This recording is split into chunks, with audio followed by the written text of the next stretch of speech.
Good day, everyone. This is the arena on KAFTAN Television Abuja. My name is Pius, Awunah. The insecurity is rising day by day. We witnessed the attacks on the presidential convoy in Katsina. We witnessed the Kuje prison attack where some members of Boko Haram have, went missing. And a lot, killings in Kaduna, in Benue, and other parts of the country. So today, we are going to be looking at the collapsed security system in Nigeria and the way forward. The collapsed security system in Nigeria and the way forward. I have a guest with me. I will go on a break. After the break, we'll look at the topic properly together with my guest, and you will know who my guest is. Thank you. Don't go anywhere. Stay close.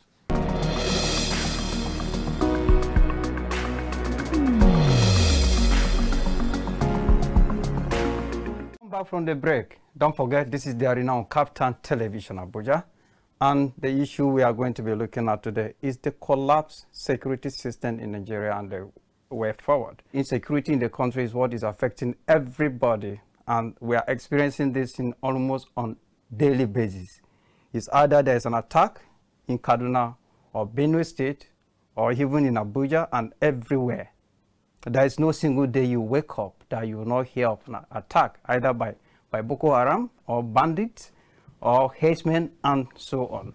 So everyone is affected. With me in the studio today to look at the issue of a collapsed security system in Nigeria and the way forward, I would like him to actually introduce himself.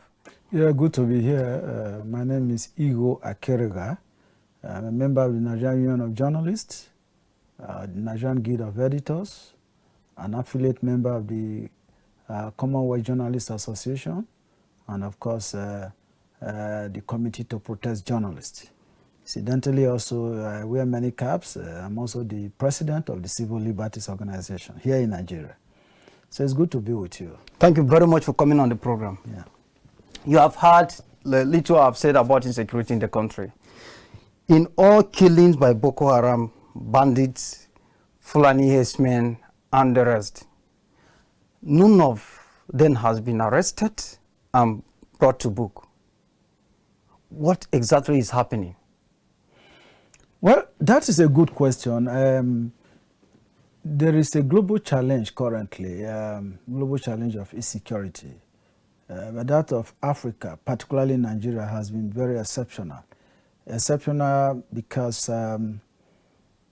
very clearly we have some level of official complicity in the Nigerian situation. If you look at the history of insecurity in Nigeria, apart from the Nigerian Civil War between 1967 and 1970, where the country faced a major threat to its national security. Thereafter, over the period, we have military regimes. But by 1999, when the democratic space was expanded, was opened up to accommodate what I would rather call some kind of civilian administration, fresh challenges of insecurity emerged. Vice President, former President Olusegun Obasanjo was president of the country. The North, particularly in Zamfara State, the former Zamfara State governor, introduced Sharia. I guess that is really the beginning of the security challenges we have in this country. Then former President Obasanjo described it as political Sharia that we fizzle away. But we all then know what happened thereafter.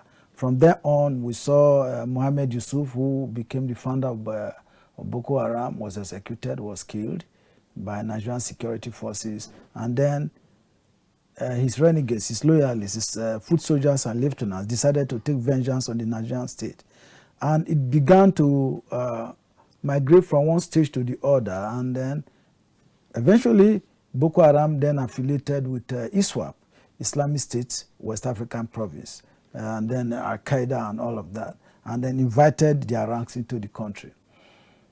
That is on one side, on the part of the insurgents who invited their allies or their comrades into the country. On the part of the Nigerian government, once President Muhammadu Buhari got into power in 2015 when he was able to defeat incumbent President Goodluck Jonathan, We must not forget his policies were very clear, even whilst he was in the opposition. And I remember Lieutenant General Zubuike Hejirika, when he was chief of army staff, before the 2015 election, he went all out, to try and stabilize the Northeast and Northwest so that elections can hold. People like General Buhari, then he was in opposition, said that the North was being depopulated with the way the army was taking the war to the terrain, to the doorstep of Boko Haram and the terrorists. That was Buhari for you. And even his comments before he became president, when he was finding it difficult to win elections, before he then teamed up with Asiwaju Bola Ahmed Tinubu of Lagos State, who was then the leader of the Action Congress of Nigeria. And then the party fused with the CPC and some part of ABGA, the All Progressives Grand Alliance. And then he emerged the president. Buhari himself told Nigerians that if he does not, if the elections were not free and fair, by his own terms of definition, and that the blood of the baboon and that of the monkey will flow. Right? That was a direct threat on even on the existence of the Nigerian state. But by the time he then emerged as president, towards the end of his first tenure, he opened the doors and said that Nigeria is home to all Africans, and particularly nomadic herders from all over Africa, that they can come into Nigeria and settle. And that exacerbated, on its own, exacerbated the security situation in Nigeria. Did this say nomadic? They can come in and settle, or he just say it is a home for Africa, so he did not specifically mention No, he said that Nigeria is a home for all Africans. Yes. And then he was specifically asked that, but with the insecurity in the country, where there's increasing herders farmers clashes, and he said, as far as he's concerned, whether it is herders or anybody, that they can come to Nigeria to settle, and they can Nigeria becomes their homeland. And so and that was a period that Libya was in crisis, and the Libyan crisis threw open the doors of a major national crisis across the West African sub-region: Nigeria, Cameroon, Niger, Chad. So there was a direct flow of arms from this axis into Nigeria unstopped. And the borders of Nigeria are so porous, according to studies, and physically you could see. But this president went on and appointed, because very clearly the truth must be told, he went on and appointed individuals who are from his religion and from his stock to man the borders. And today, what have we done to ourselves? The borders were torn open, all kinds of individuals came into Nigeria, and the rest is history. Our security situation has gone beyond control. You ask the question that many of the terrorists have not been arrested. I don't think they've not been arrested. Many were arrested, right? And that was when the government saw that very many of them have been arrested, apprehended by the army, the police, the DSS, and other security forces. The same government came up with a policy of assimilation, reintegration and assimilation of ex-fighters of Boko Haram. Camps were built for them, they were fed, and then Nigerians were told that they were being retrained. But so far we have seen that many of them that were retrained went back to join their comrades in the forest and kept attacking the security forces at the Nigerian state. Beyond that, even those that were imprisoned, that their cases were concluded and imprisoned under the Terrorism Prevention Act, 2017, there had been series of jailbreaks. Under the current administration, we have witnessed not less than 9 jailbreaks from Borno State, Oyo State, Abuja, everywhere. They have been jailbreaks. Now, they freed these people. It is because they were arrested and convicted. That was why they were in prison, and their people were able to free them. So I think that some of them were indeed arrested. Of course, many of them were arrested, but along the line, as you say, they were free in the name of pardon. Yes. And so I really want to know, from your own point of view, why is the government finding it difficult to punish the arrested terrorists? rather grant them pardon, because I believe by doing so, you are encouraging others to do the same thing. These are the people who have been terrorizing, killing. Killing is a capital, in the other countries, is something that deserves capital punishment. And I think even here in Nigeria too, if we should go by the rule of law. But you set them free, you grant them pardon. Yeah, even those who were in the Kuje prison, the recent attack set them free. Why is the government finding it difficult to really punish these people in the manner that other people that want to do same will retrieve their step? Well, for the Kuje prison attack, it's not the government that set them free. No, I just give an example of that. Even those who their were own comrades, their own people, their own fighters. But the government can still be the kind of, why is the government, why is, the security should be there guiding the correctional service? Yeah, so where were the security men on ground that question. these people were able to successfully attack this place to free their own colleagues that were there? I understand the dimension of your question. Well, at the beginning of this program, I said that there is official complicity. Yes. That is not a doubt. Yes, that there's official complicity on the part of this government to, as far as I'm concerned, to treat these terrorists with kid gloves, to treat them with kid gloves, such that when they commit this heinous crime, they are not adequately punished and seen to be punished. Even those that have been apprehended that are in custody, you know, government on its own, I think it's a two-pronged strategy by government, developing an official policy to pardon those that they can pardon. There are claims that some of them who have been reintegrated are even being recruited to the army, the police, and the security services. I read a document where they said that one of the former Boko Haram commanders was recruited as a correctional officer in the prison in Adamawa State. It was when they were training them, and they saw the way he was handling weapons, even heavy weapons, the way he was maneuvering with guns. And then these trainers asked him, have you been in any of the security forces before? He said no, that he was kidnapped by Boko Haram, and then they trained him on the use of firearms and all of that. It was later, people who knew him then said that this man was a former Boko Haram member. So I think there are many of them in the armed forces, many of them in the police and the security forces, who are now sleeper cells within our own security forces, who provide intelligence for their people that are out there. So that is one challenge that we have as a country. The other one is the government's own official policy of not adequately punishing. You find people who the security forces will capture Boko Haram fighters in the bush, exchanging fire with them, killing some soldiers. The soldiers will overpower them, bring them in, and at the end of the day, government will go and keep them and start feeding them. I have never seen any country in the world where that kind of thing happen, of this policy of trying to treat killers, murderers, people who are challenging the authority of the Nigerian state, hoisting a flag of a foreign, strange religion and ideology that they want a caliphate. They want to carve a part of Nigeria for themselves. Do not forget chapter 4 or so of the Constitution is very clear that the purpose of government is for the security and welfare of citizens. President Buhari himself, before he came to power, campaigned on a three-pronged promises that he was going to, first and foremost, that as a general in the Nigerian army, he was going to ruthlessly deal with the issue of security in Nigeria and stabilize the country. That's one.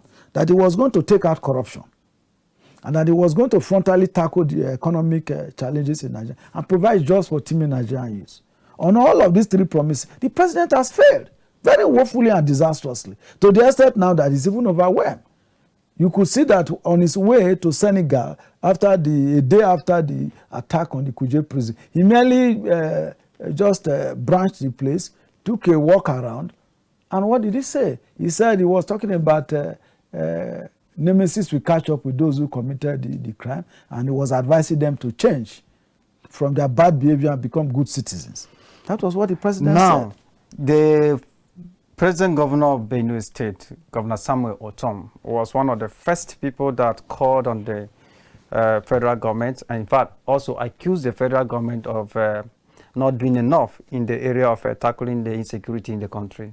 He even accused the government, the President Muhammadu Buhari's government, of being complicit. He called on his people to own guns so that they can defend themselves. after the call by the governor, who has been even speaking, he has been calling on his people to own guns and defend themselves. He has never stopped speaking about the issue of insecurity, especially as concerned his state, where Fulani men, they are always attacking, killing, chasing people away, destroying properties, preventing people from going to farms, and so on. Then the former retired army officer, very senior army officer, Tiwa Danjuma from Taraba State, did the same thing. He called on these people to defend themselves. Then after that, we have the governor of Zamfara State did the same thing, that people should own guns and defend themselves. You think this is the way forward in addressing the issue of insecurity? Even Governor Masari of Katsina State did the same thing. The president also called on citizens of the state to take up arms to defend themselves. So you think this is the best? Well, desperate situations require desperate problems require desperate solutions. As far as I'm concerned, no man will be sitting down and allow a fellow man to come and kill him, particularly when you have surrendered your sovereignty. The entire concept of the social contract between the people and government is for the people to surrender their sovereign power to a set of people who will be in government. And the corresponding responsibility of people charged with public governance is to provide welfare and security for those that have willingly surrendered their sovereignty to you. In the case of Nigeria, Nigerians, through election, surrender their sovereign status to General Buhari and the National Assembly and the executive. It is their responsibility to protect them. But the Constitution also provides that citizens also have a right to defend themselves when they are faced with grave danger. Citizens can arrest a criminal and hand over to security forces. So that power is inherent. And even it's God-given power that at any point that your life is threatened, you have the prerogative as a human being to defend yourself. You cannot just wait somebody is coming to you with a cutlass to behead you. Then you put your neck on the table and ask the person to cut it off. You see somebody coming with guns to come and kill you, then you wait and the person kill. Now, in the case of Nigeria, that has happened. From Benue State, where over 1,200 people have been killed, massacred, to Southern Kaduna, to Plateau State. In fact, it has now done. I'm from Delta State, for example. You also see this bloodthirsty terrorists all over the country. They permitted the southern part of the country, including the east, Enugu State, Ebonyi State, and everywhere. They are everywhere, killing, maiming, raping, and causing havoc in the country. In this kind of situation, it's a state. It is described philosophically as a state of anarchy, state of anarchy. Nigeria is almost returning to the Herbaceous state of nature, where life is short and brutish. So, in that kind of situation, what do? Citizens have a right to look for anything that is within the ambit of the law to defend themselves. When we talk about citizens taking up arms to defend themselves, we are not talking about prohibited firearms here. The Constitution of Nigeria, under the Firearms Act, provides for the ownership of legal firearms by citizens. I think Nigerians are so naive that they are not taking advantage of that provision in the Nigerian Constitution, particularly the Firearms Act, where a police commissioner of a state can grant you license to own firearms. If you meet certain conditions, you must not be insane. You must be of sound mind. You must have clarity of vision, and some other conditions that you must meet. If you meet those conditions, every Nigerian is entitled, an adult, because there's an age specification. You're entitled to bear firearms. That is not prohibited. All right? So, even if it is a hunting gun and you have it, and somebody is coming with a GPMG, if you can bring down one of them before you get killed, that is something. Because if your attacker realizes that you also have a minimum weapon of resistance, they are likely going to be very careful.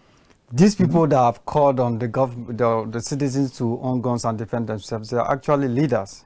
Yes. The governors. It's a failure of leadership. Clear failure of leadership. When you have people in government, governors of state, telling their own citizens that, look, go and take up guns, take anything, and defend yourself. What does that tell you? It simply tells you that to your tent, to Israel, that there's not fire on the mountain, that even they themselves are not safe. Have we not seen situations in this country where generals in the army, police commissioners were kidnapped and they pay ransom to terrorists? Apart from maybe Somalia, Afghanistan, and some other trouble spots in the world, where does that kind of thing happen? So you don't even need anybody to tell you that you should go and defend yourself. The Nigerian state, as far as I'm concerned, and many Nigerians who are watching will agree that it has collapsed. People are only being patient, just hoping, praying and waiting for May 29, 2023 for Buhari to quit the stage. Shamefully so, because I'm sure that by the time Buhari leaves power, he will be recording himself as the worst president that I've ever presented. I think that should be a personal opinion. It is my opinion. It's my that's what I'm saying. That other persons they won't look at it in that way. Now, look at the train attack, the Kaduna train attack. Yes. Now I want us to look at the issue of governors actually blaming the federal government about the insecurity in the country. We know that governors are also chief security officers of their state. And then I believe that governors should also be able to do something to protect the lives and properties of their own citizens there. But why is it that everywhere there is an attack in the state, the governors blame the federal government of, not being serious, not doing enough to protect lives and property? I will give you a direct answer to that. The problem lies with the faulty constitution that Nigeria parades as the people's constitution. The preamble to the Nigerian constitution states that we, the people of Nigeria, make or give unto ourselves this document that shall be referred to as our constitution. Is there any time that Nigerians ever sat down to agree that the 1999 constitution that has now gone through some very laborious and strenuous review by the National Assembly between 1999 to date, and even then with attempt to whitewash, placate, and provide a plastic document called a constitution? It has not worked. That is the foundation of the Nigerian problem, where the constitution provides for a centrist, central, and unitary system of government that does not guarantee the safety and welfare of citizens. The same constitution says that the governors of states are the chief security officers of their states. But the state governor cannot appoint the heads of security agencies. The heads of security agencies, in this case, I'm talking about the army, the commanding officer of the army in the state, the commissioner of police, in that state, the commandant of the Nigerian Security and Civil Defense Force, the head of the immigration and all of it. They are appointed from Abuja by the Inspector General of Police or the Chief of Army Staff. All of these individuals sent to the 36 states of Nigeria, including the FCT, are appointed from Abuja. And when a state governor gives a directive to a commissioner of police, the commissioner of police gets clearance from the Inspector General of Police. And this is a constitution that talks about federating units. If we model our constitution after the United States of America that practices the presidential system of government, we have the federal police in the U.S., the FBI, the CIA, we have the municipal police, we have community police, we have policemen for INC for schools, railway police, airport police. All of that, those are layers of security in the United States and serious countries in the world. But in Nigeria, you have only Nigerian police and all that. Everywhere is controlled from Abuja. So the governors themselves are handicapped.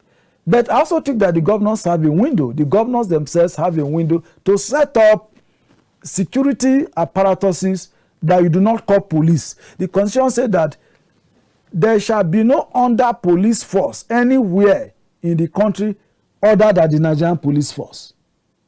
But I also put it to you now that many of the governors, particularly in northern Nigeria, they have since broken the constitution. They no longer follow the constitution because the Kano state government and many of the northern state governors set up the Hisbah police.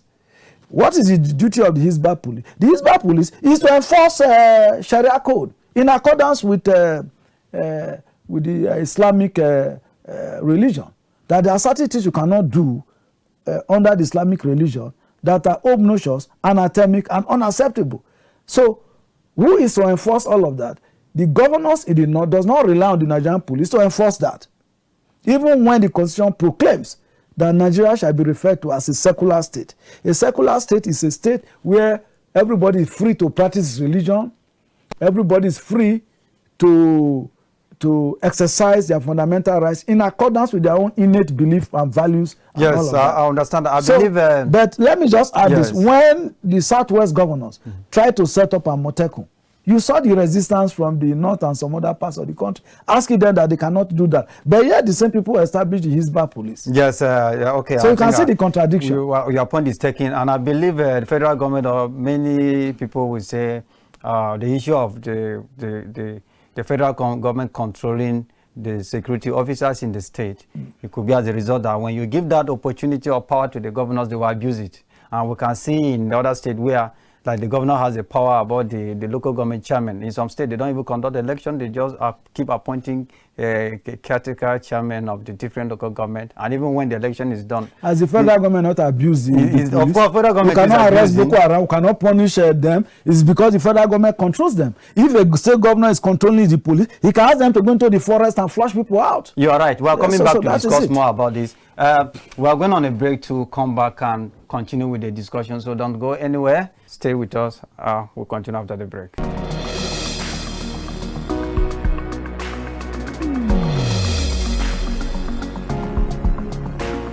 Welcome back from the break. We are still looking at the collapse system of the security in Nigeria and the way forward. And I still have my guest with me in the studio for us to continue with the discussion. The issue of insecurity is affecting everyone, and we are witnessing incidents on a daily basis, either in Kaduna, either in Benue State, everywhere in the state, Plateau, Taraba, and the rest. People are dying on a daily basis. Fulani herdsmen are killing, bandits are killing, Boko Haram are killing. And in all these things, government is not really punishing the arrested terrorists in the way that others will be afraid of doing the same thing. So what is the way out? My guest is still with me in the studio. And I want us to look at this issue of governors, as I asked you earlier. I know as you talk about governors should also be able to do something. I'm always recall what happened in Ekiti State. I follow it closely. Pius was a governor of that state. How he was able to manage the situation in the state.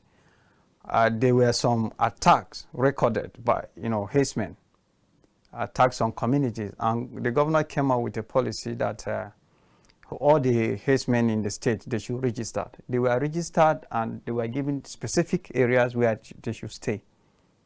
And he engaged the services of hunters and in fact all the citizens that see we are in this together. So everybody must be at alert. That policy really helped in the sense that after that, the attacks were reduced. So that was why I asked the question of, can't governors do something to also help to protect the lives and properties of their own citizens? Why are they always blaming the federal government about the issue of insecurity? You started saying something before we go on, before going on a break. I want you to continue from there. What do you think governors should do, apart from, they shouldn't be relying on the federal government for help? What can they do within their power to also contribute in assisting that their people are safe, their lives are not threatened, they will go out freely and do their normal businesses? You have laid a good foundation for the powers of the governors of a state to protect citizens of their state. The governor has enormous powers, almost as much as that of the president, yes, except that he cannot deploy members of the armed forces or the security forces. The governor can actually deploy the security force, including the army, in his state, after conferring with the president. Yes. So when the governors often say that they are helpless, one can look at it from two ways. It's either genuinely, and then, of course, official frustration. A governor of a state may can have a particular part of the state coming under attack. And if the nature of attack is by foreign terrorists, as we have in Nigeria now, these are foreign terrorists that have come into Nigeria with active collaboration by their internal sleeper cells. So when you have a foreign invasion of your country, the president should give the necessary directive to crush those elements. But what we have, as I said at the beginning, there is clearly official conspiracy and complacency, to deal with this issue. Look, the police, the Nigerian police, as I know, can flush all these characters out of the bushes, no matter the kind of weapons they are carrying. Like I said, they have GPMG, rocket-propelled grenade, and all of that. If the police mobilizes citizens of that state, that we are entering so forest to get the people there out, that citizens should support them. Nigerian citizens will be too happy to follow the police to the forest, to flush those people out. How many people can those so-called terrorists? Nigeria is a country of over 200 million people. Do you think you can actually subdue and subjugate 200 million people? If there is a problem in Nigeria today, Ghana, Cameroon, Togo, Benin Republic, all of them will go down. What is the population of those countries? So the so-called foreign invaders, the terrorists that are attacking cities, travelers on the road, railway stations and all that, even attacking the convoy of the president in his own state, killing people. The other day they killed the area commander of Dusima area, Katsina State. And nothing has been here. Nobody has done anything. Nobody has visited the family of the area commander. There's an assistant commissioner of police killed. We have brigadiers in Nigeria Army, majors, captains being killed every day. Look at the Niger State attack. The senior officers that were killed there, captain, major, and all of that, with about 35 other soldiers, just killed by individual terrorists in your own country. My brother, see, the governors have powers; they can do so much. I am the national spokesperson of the Vigilante Group of Nigeria.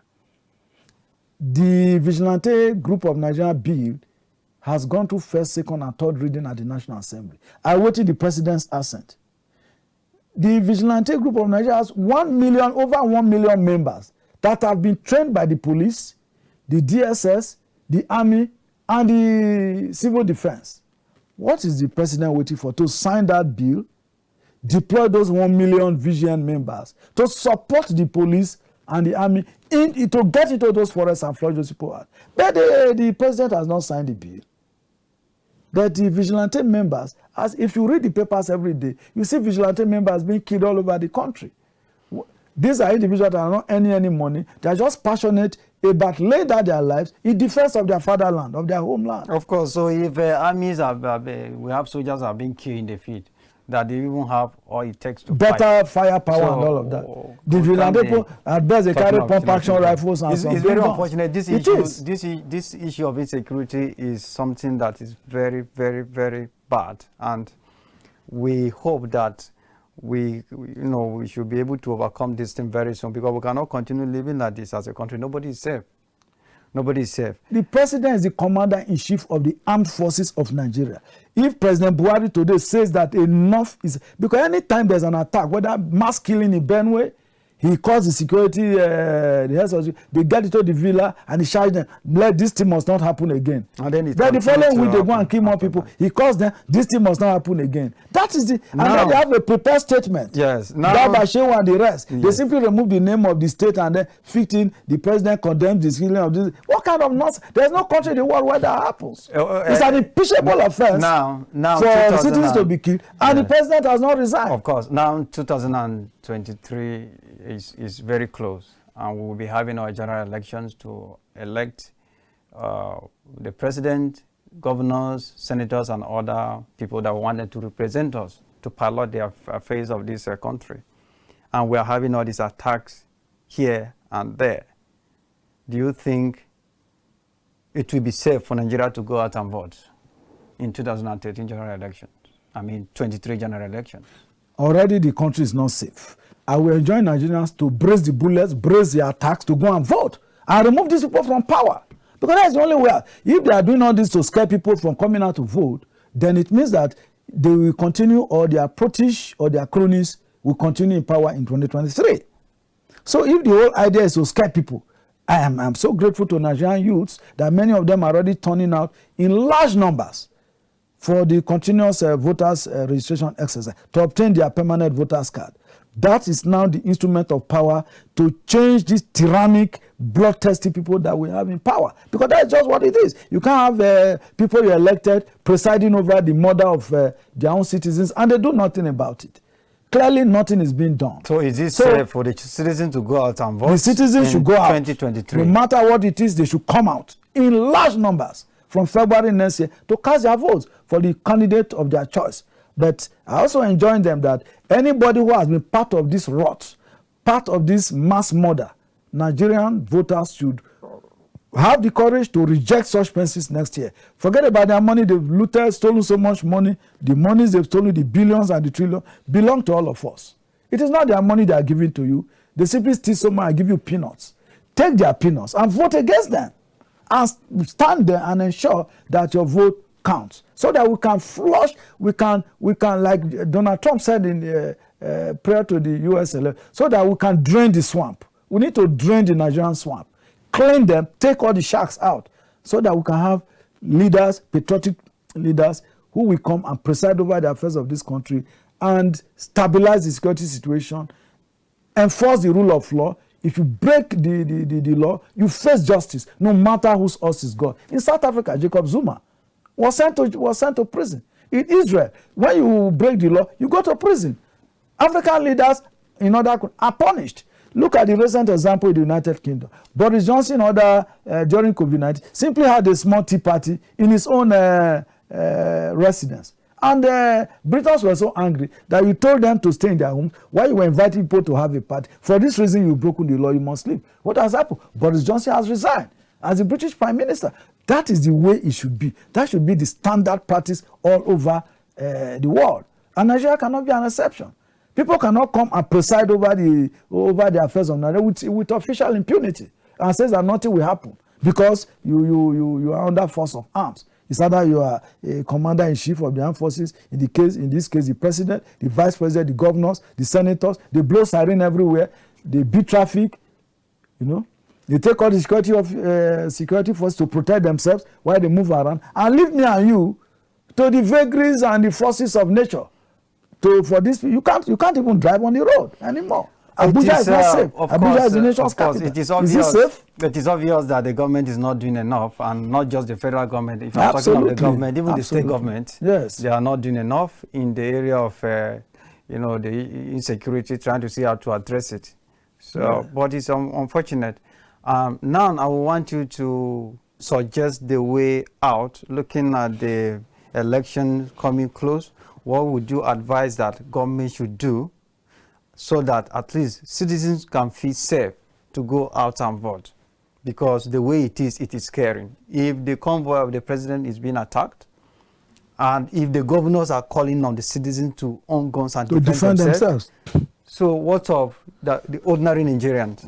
So what kind of advice would you give to the government that, look, this is what you should do ahead of election, so that these people, because we can see how passionate the youth are this time around to get their permanent voters card and go out to vote. What should the government do in order to guarantee their safety and encourage them to go out and vote? By way of exercising some kind of what I would call a Pyrrhic solution, the government knows what to do. But I would just, they know what to do. They don't want to do it. That's just for reasons best known to them. You cannot tell me that the president does not know what to do to deal with the security situation in the country. He, of course, knows what to do. He's not naive. He's a general in the Nigerian army. He's fought battles. He has seen it all. If you are saying the president knows what to do, what is preventing, what is stopping him from doing that can save the lives of his people? A personal interest. The president is more interested in personal interest. All those who are supposed to act and they are not acting, they are loyal to their personal interest instead of national interest and patriotism. That is just, Nigerians do not have patriotic leaders at the moment. Otherwise, if you kill one Nigerian policeman, one Nigerian security, you go and attack a Nigerian prison. That's enough for that government to declare a state of emergency on security and go after anybody that does that. What should be the president's personal interest? What his personal interest? Yes. His personal interest is, you know, as a journalist, I will tell you, if you look at the onset of this administration, he wanted land for his own kinsmen. He wanted land for his own kinsmen. He wanted his kinsmen to settle all over Nigeria. Because the fact is very clear. He came up with Rural Area Grazing Authority, RUGA. And then Nigerians, including Benue State, Southern Nigeria, everywhere. His own northern governors also rejected it. They were telling us that, oh, some northern governors have accepted it. They are already implementing. Which state in the north is practicing RUGA today? When that one failed, they now came up with national livestock transformation plan or something like that. Again, another version of the RUGA. And it was again rejected. It was after all of these were rejected that we saw a spike in violence and attacks against the states, particularly who led who were in the forefront of rejecting all of these proposals. States like Ondo, Ekiti, Benue State, Plateau State, the entire Southeast State, entire South, they rejected. And then we then saw a spike in the attacks. So it is obvious that, you know, the government may not be acting because they made a proposal that was unaccepted, and they simply, okay, since people, and Femi Adesina, the spokesperson to the president, did say that, give up your land so that you can live in peace. Even if you want to keep your land and then you die, how do you keep the land? So give up your land and you live in harmony with fellow Nigerians. Who are the fellow Nigerians? Terrorists imported from outside Nigeria. It has been clear, it's been said openly that certain persons invited these individuals into Nigeria in 2014 before the 2015 election. Maybe expecting that President Jonathan was not going to hand over power, and then these individuals can provide some backup help. You see, we don't need to pretend about these things anymore. That is why the country is in crisis.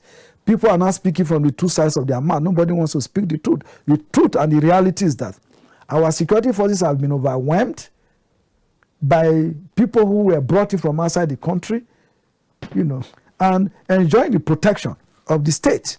Because if they are not enjoying the protection of the state, you cannot tell me the Nigerian government cannot acquire drones.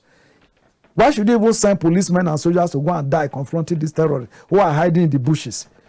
Modern technology, people can deploy modern security technology. Just get a drone to do reconnaissance of their location.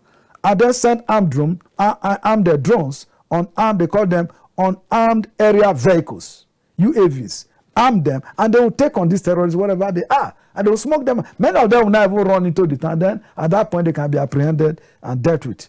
But the government is not doing any of this. So very clearly, if you ask me a direct, and I'm giving you a direct, I'm not the kind of person that pretends where questions are asked. The government is complicit in what is going on because of personal interest.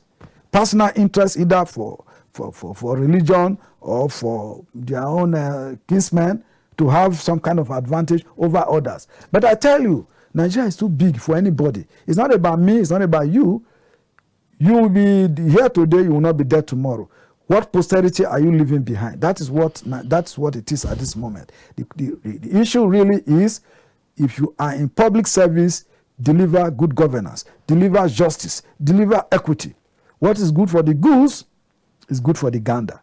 So anybody who comes because you feel, I'm from Delta and I'm an Okpe man, if I had become president of Nigeria or governor, then I say only my people should have access to national resources and national protection.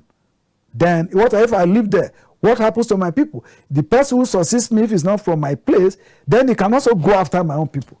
And that is why nations around the world provide justice on an equal level to every citizen. Whether you are a foreigner living in Nigeria or you are a Nigerian citizen, you have equal law, no segregation, no discrimination. But as long as you have leaders who want to rule by the ruler or the principle of divide and rule and segregation, there will always be problems. I know that apart from governors, we also have other representatives at the national level that are from different states. When the issue of insecurity of any issue is being mentioned, people just look at the federal government or when it comes to the state, they look at the state governors. They are not really looking at the other representatives like senators, House of Rep members, and these are also political leaders that are representing their people at the national, level. What do you think the senators or all the political office holders representing their people at the national level, what do you suggest they can do together with the state governors in order to address this issue of insecurity? If we see that the federal government, as some governors have already called on their people to own guns and defend themselves, we can see that the federal government is also need help. As we even say, the security men are overwhelmed. What do you think or suggest they should do with their state governors to provide security for their own people at the state level? The problem of Nigeria is the constitution. It is flawed. The constitution must be taken down. We need a new constitution if we must stay together as one people. Otherwise, if we continue to operate this fraudulent constitution, this oppressive, retrogressive, medieval document called the constitution, there's no way Nigeria can know peace. And this document called after the Little Two Constitution, all right, by the British and all of that, after 1960, October 1, 1960 independence, which Britain is a major problem to Nigeria. Britain is a major problem to the peaceful coexistence of the Nigerian people, because they were Nigeria was living in peace before 1914, when Lord Lugard and his cohorts came and said that Nigeria must be brought together, and then setting a 100-year span that southern Nigeria and northern Nigeria should be brought together. But when Lord Lugard was in Lagos as the Governor General of Nigeria, he saw that the people of Nigeria are people of great diversity, different culture. So why would Britain come and fuse people together, knowing fully well that these people of different, the Igbo man is different, the Yoruba man is different, the Yoruba man is different, the Tiv man is different, the Fulani man is different, the Hausa man is different, the Benom. Everybody, people are different. They have their own system of communal governance before the British arrived in Nigeria. But they came because of their selfish interests, to have access to Nigerian resources, particularly oil and gas, crude oil. They then decided to fuse these people of diversity together and then got them to agree on this document, this Nigerian constitution, to govern the people using the military. Because when the British were pulling out, they advised a section of the country that they should move en masse into the military and use the military to govern the country. And the military then fostered this. The military sat down. Where in the world have soldiers sat down to write a constitution for people? Now, all the constitutions that we have operated, which one have been written by civilians, have been written by the Nigerian people? Where have Nigerian people sat down? That the best effort we have made after all the confab is the 2014 confab put together by former President Goodluck Jonathan, where all the components, part of the country, sat down, agreed, even on very difficult areas. They managed to agree. And that document was to be implemented. Unfortunately, President Jonathan lost the election. I handed it over to General Buhari. 8 years on, Buhari has never looked at any part of that document. Simply just went and dug up this fraudulent constitution, which favored a section of the country. In this case, the North. The current constitution we are operating favors Northern Nigeria. There's no two ways about it. And I have many friends from the North. And many of my good friends who are Fulanis, I don't hate them. Nobody hates them. We are all one country. But even the Northerners themselves who now think that because they are benefiting from that document, it should remain. Look at the problem it has now visited on even the North. Is the North now in peace? There cannot be peace. If you don't think that your next door brother should have peace, that inequity that you are forcing on him, we come to visit. Okay, I want to chip in here quickly, talking about the constitution that favors the North, as you say. I want to chip in here. Many people blame or accuse the North of marginalizing the rest, whereby we know that, for example, the governor of Benue State is not a Hausa man from Kano State. Yeah. The governor of Lagos State is a Yoruba man from Lagos State. Is not a Hausa man from Jigawa or Adamawa State. Yeah. The same thing applicable to other states. Do you have your own people who are governors, who are leaders? Nobody is being brought from another region to govern you. to go and govern. I know where you are going to. You understand? The question is, why is there no development in those places governed by their own people? The people still complain and blame because of the fact that you mentioned. Let me answer you. What is the principle of resource derivation? The principle of resource distribution in Nigeria. How are the resources of Nigeria distributed among the component units of Nigeria? Yes. The constitution provides that the resources of the country shall be distributed in accordance with the number of local governments in a state. All right? That's what is in the constitution that you are operating. That document, that fraudulent document that you are operating called the constitution. That's what is written there. Now, I am from Delta State. Delta State has 25 local governments. It's a big oil producing state. Bayelsa State, that's a huge oil producing state, has only 8 local governments. The former Kano State, today Kano State has 44 local governments, and they broke Jigawa State out of Kano. Jigawa State has about 25 27 additional local governments. So all that put together, you now have over 60-something local governments from the former Kano State alone. Now, even let us look at the state structure. If we agree that Nigeria has six regional structure, northwest, northeast, south, southeast. Southeast has only 5 states. Why the remaining region have 6 states? Now, the House of Reps members are elected. For you to become a member of the House of Representatives, you must win 2 local governments. For you to become a senator, you must have 4 local governments, or 6 or 5, as the case may be.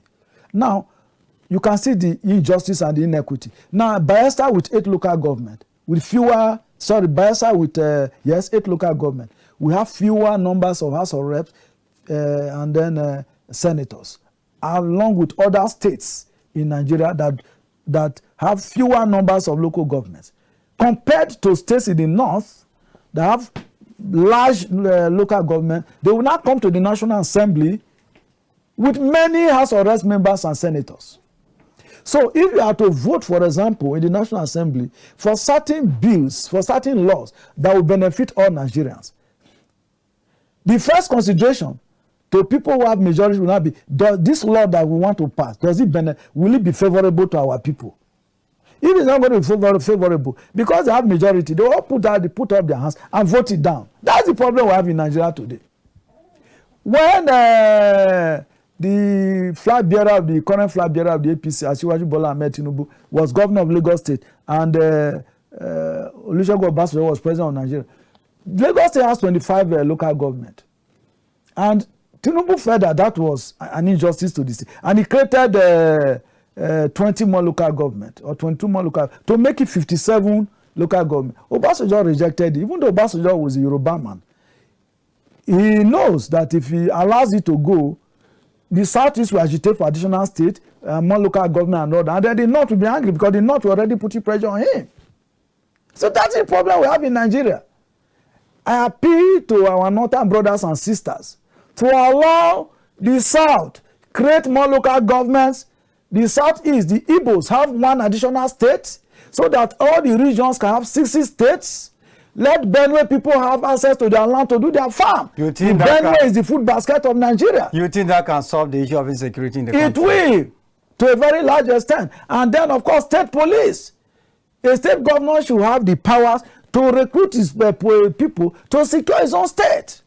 And then derivation, value-added derivation, consumption tax.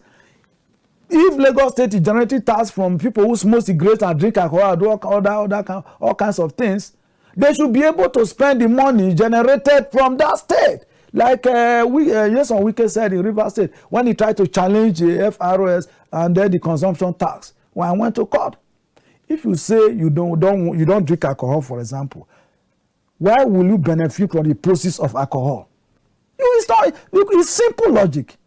It doesn't make sense. If, as I'm sitting down here today, if I don't want something, if I don't like something, maybe on account of my personal value or my religion or my belief, I will now bring the use. Maybe I don't want this particular flower on the table. I say it's against my belief. You sell this flower and bring the money to me. Is it morally right for me to accept that kind of resources? But it's no longer flower, it has been monetized.